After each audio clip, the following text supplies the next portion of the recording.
ایک حدیث تو پڑھ کر میں بھی چونکا. یہ اصل میں اسلوب ہے بیان کا، بتانے کے لیے کہ تمہارے دلوں کے اندر مایوسی کا غلبہ نہ ہو جائے. مایوس اصل میں جو ہے مایوسی یہ ابلیسیت ہے، نوٹ کر لیجیے اس کو. مایوسی ابلیسیت کی کا عکس ہے. مبلس کہتے کسے؟ جو مایوس ہو گیا. ابلیس سب سے بڑھ کر مایوس جو ہے وہ ابلیس ہے. اسے معلوم میرا چھٹکارا تو نہیں ہے، لہذا میں جتنوں کو اپنے ساتھ لے کر جہنم میں جھونک دوں یہی میری کمائی ہے، میں نے تو بچنا نہیں. تو ابلیس کہتی ہے اس کو جو انتہائی مایوس، مبلس، جو رحمت خدا بندی سے مایوس ہو چکا.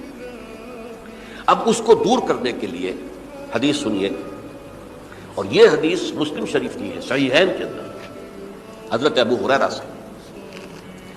حضور فرماتے ہیں والذی نفسی بیدہ، قسم ہے اس ذات کی جس کے ہاتھ میں میری جان ہے، لو لم تذنبوا، اگر تم لوگ گناہ نہ کرتے، لذهب اللہ بکم، تو اللہ تعالیٰ تمہیں لے جاتا کہیں اور، ولجاء بقوم یذنبون، اور پھر کسی ایسی مخلوق کو پیدا کرتا ہے جو گناہ کرتے، فیستغفروا اللہ، اور پھر وہ اللہ سے استغفار کرتے اور توبہ کرتے، فیغفر لہم، اور اللہ تعالیٰ انہیں معاف کر دیتا.